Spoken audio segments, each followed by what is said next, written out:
शेतकरी विरोधी सरकार कसं असू शकतं आणि कसं आहे। अदानींची जमीन बळकाव मोहीम आता जोरात महाराष्ट्रामध्ये सुरू आहे। जिथे अदानी बोट ठेवतील ती जमीन अदानींची होईल, अशा प्रकारे सरकारची आता भूमिका किंवा सरकारने ठरवलेला आहे। या सरकारचे आका जे सांगतील त्या पद्धतीने या जमिनी अदानींच्या घशात घालण्याचं काम सुरू आहे। अदानी अंबुजा सिमेंट साठी 369 हेक्टर जमीन ही लाइमस्टोन असलेली जमीन सिमेंट इंडस्ट्रीला देण्यासाठी जमीन या अंबुजा सिमेंटला शेतकऱ्यांची खरेदी करायची होती आणि या जमिनीसाठी जनसुनावणी झाली। एन्व्हायरमेंट साठी सर्व झाल्यानंतर जमीन थेट अदानींनी खरेदी करायला पाहिजे होती, कारण तो ब्लॉक अदानीसाठी लाइमस्टोन रिझर्व केला गेला होता, जरी खाजगी जमीन असल्या तरी। परंतु अदानीने 13 कंपन्या, रुचा ग्रुपच्या 13 कंपन्या लावल्या आणि या शेतकऱ्याच्या जमिनी जिथे लाइमस्टोन आहे असं दुसऱ्याला खरेदी करता येत नाही, कारण हा कोरपणा तालुका पूर्णतः चुनखडीसाठी लाइमस्टोन साठी प्रसिद्ध आहे। आता यामध्ये लोकसुनावणीमध्ये ज्या काही अटी ठेवल्या होत्या त्या अटीमध्ये त्या जमिनी घेतल्या असत्या तर सर्वांना नोकरी द्यावी लागली, परंतु अदानीने काही दलाल कंपन्यांना हाताशी धरून त्यांच्या मार्फत या सर्व जमिनीचा व्यवहार केला गेला आणि साधारणतः प्रति एकर 50 लाख रुपये आणि नोकरी मिळाली अशी शेतकऱ्यांना। 369 हेक्टर ही जमीन आहे, जवळपास 1000 एकरच्या जवळपास जमीन आहे।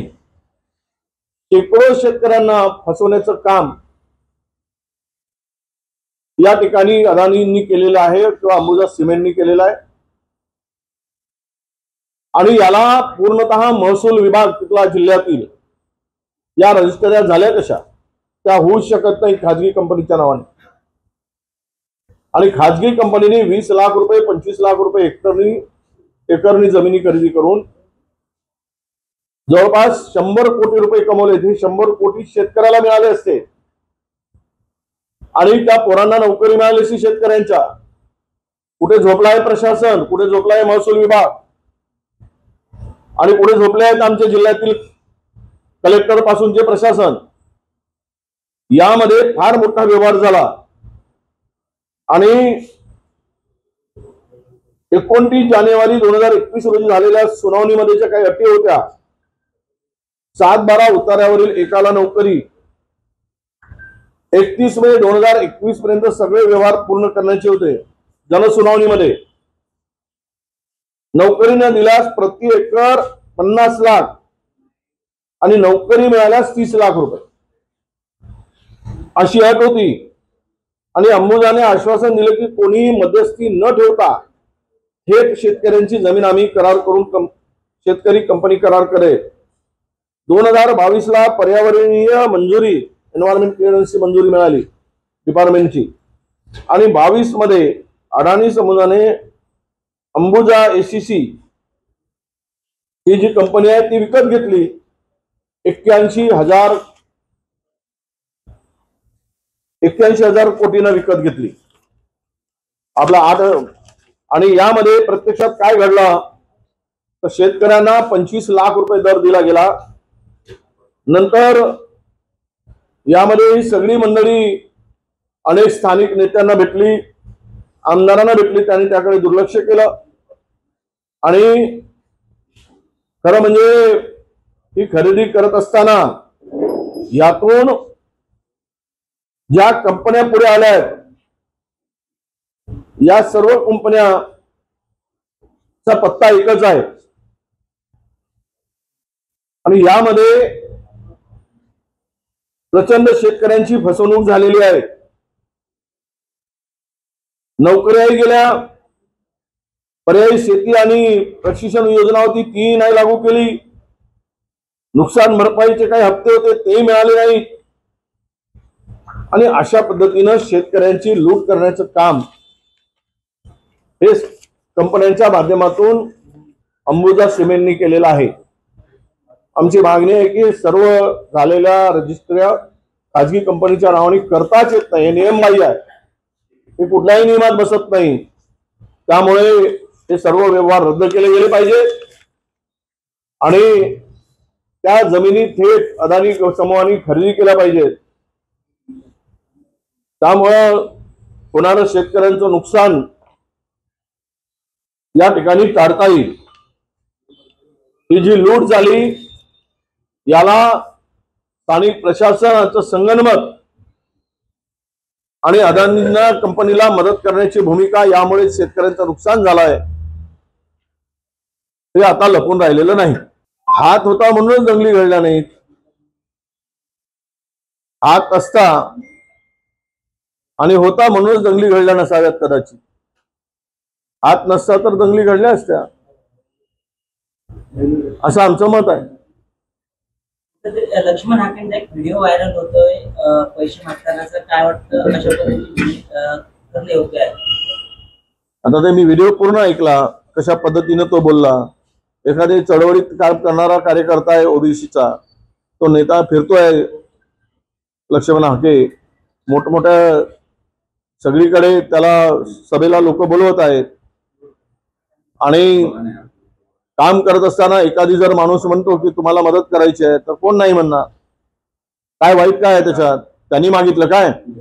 पुढच्यानी नालायकांनी त्यांनी ते त्याला बदनाम करण्यासाठी केलेले षडयंत्र आहे।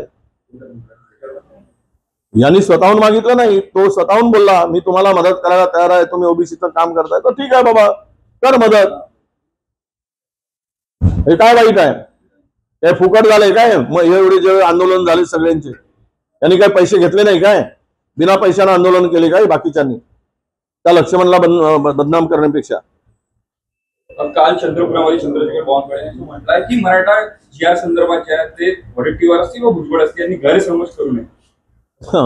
गैरसमज त्यांनी करू नये ओबीसीना फसवण्यासाठी, असं बावनकुळे साहेबांना आमची विनंती आहे। सत्तेमध्ये तुम्ही आहात, उद्याची पिढी तुम्हाला माफ करणार नाही, हे लक्षात घेऊन तुम्ही गैरसमज करू नका। आमचा गैरसमज नाही, तुमचा गैरसमज काय झाला असेल तर तो दूर करा, तो जी आर रद्द करायसाठी पुढे पाऊल टाका, तर या पुढच्या पिढीचं भलं होईल। नाहीतर ओबीसीची ही पिढी उद्ध्वस्त होईल आणि त्या उद्ध्वस्त पिढीच्या साठी जबाबदार तुम्ही असाल। आमदार संजय गायकवाड यांचं परत एक नवं विधान आलं, स्थानिक स्वराज्य संस्थेच्या निवडणुकीसाठी 3-3 कोटीपर्यंत खर्च येतो आणि काही ठिकाणी तर एका व्यक्तीकडून 100 बोकड द्यावे, 100 बोकड द्यावे। संजय गायकवाड बोलतो। आता ते ज्याला जशी सवय तसं वक्तव्य, सवय लागली आहे। हे सगळे काय म्हणतात त्याला, खोक्यांची आणि बोक्यांची, तर ते खोके आणि बोके, बोके म्हणजे बोकडं, दोघांची सवय लागल्याच्या तोंडून दुसरं काय निघणार आहे? तेच निघणार, आणि त्यामुळं त्यांच्या पोटात जे होतं ते ओटात आलं। संजय गायकवाड कधी कधी सत्य बोलतो आणि सत्य बोलून सत्य करतो, असं माझं मत आहे। त्यामुळे 3 कोटी रुपये आणि 100 बोकडं, आता त्यांनी किती बोकडं पोसून ठेवलेत आणि किती कोटी जमा केलेत, किती कोटी वाटणार आहेत, तर यावर आता आम्हाला निवडणूक आयुक्तांना लिहावं लागेल की याच्यावर लक्ष ठेवा। 3 कोटी देतो की 5 कोटी देतो, 100 बोकडं देतो की 200 बोकडं देतो, लक्ष ठेवायसाठी पत्र लिहावं लागेल। स्थानिक स्वराज्य संस्थांच्या निवडणुका जवळ येत आहे आणि काँग्रेसची काय भूमिका, म्हणजे शोभरात एक संकेत मिळत आहे। आज प्रदेशाध्यक्षांनी भूमिका या संदर्भात केली आहे। आमची बैठक झाली, बैठकीमध्ये जे आमचं ठरलंय की ज्या ठिकाणी जिथे जिथे स्थानिक स्तरावर आवश्यकता असेल तिथे आघाडी करा, आणि त्या संदर्भात आमच्या उद्धवजींची बैठक झाली, पवार साहेबांची बैठक झाली, आणि या चर्चेमध्ये स्थानिक पातळीवरच्या सगळ्या नेत्यांनी तीनही पक्षाच्या एकत्र बसून चर्चा करावी असं ठरलं। पावसाची अतिवृष्टी होत आहे, त्यामुळे अनेक शेतकऱ्यांचं नुकसान होत आहे, परंतु सरकार कुठेतरी कर्जमाफी करत नाही, काय वाटतं? काय भिकारी झालेलं सरकार आहे, लुटून महाराष्ट्राला खालेलं आहे. कंगाल सरकारकडून अपेक्षा काय करायच्या? ज्यांनी महाराष्ट्र लुटलाय, महाराष्ट्र उद्ध्वस्त केलाय, महाराष्ट्र कर्जबाजारी केलाय, सत्तेमध्ये येण्यासाठी ज्या गोष्टी त्यांनी करायला पाहिजेत त्या सर्व नियम गुंडाळून, कायदे गुंडाळून, तिजोरीची पर्वा न करता सर्व केले, सत्तेत आलेत. लोकप्रिय गोष्ट करताना महाराष्ट्र विकून यांना सत्तेत यायचं होतं ते त्यांनी केलं आता. आणि म्हणूनच आज महाराष्ट्रामधील शेतकऱ्याला कर्जमाफी देता येत नाहीये. आणि सरकारची आपला भूमिका ही शेतकऱ्यांच्या संदर्भात दुय्यम आहे हे आता स्पष्ट झालेलं आहे. आणि म्हणून जे नुकसान झालंय, जवळपास 32 लाख हेक्टरचं नुकसान या अतिवृष्टीमुळे अनेक भागामध्ये झालं आहे. कापूसापासून, सोयाबीन पासून, फळबागापासून तर अनेक पिकं खरीपाची हातातून गेली. त्यांना मदत करण्याची आवश्यकता होती. फार निवडणुकीच्या पूर्वी 3 हेक्टर पर्यंतची मदत दाखवली. GR बदलला होता, आता 1 हेक्टरवर आले. काय त्याच्याने होणार आणि ते पैसे कधी मिळतील यांचा भरोसा नाही. पंचनामे करा. हे पंचनाम्याने काय शेतकऱ्यांचा पंचनामा होतोय आणि हे पंचनामे करायला लावलेत. उद्ध्वस्त झालेल्यांना लवकरात लवकर कर्जमाफी दिली पाहिजेत आणि 50,000 रुपये प्रति हेक्टरी मदत केली तर शेतकरी सावरेल.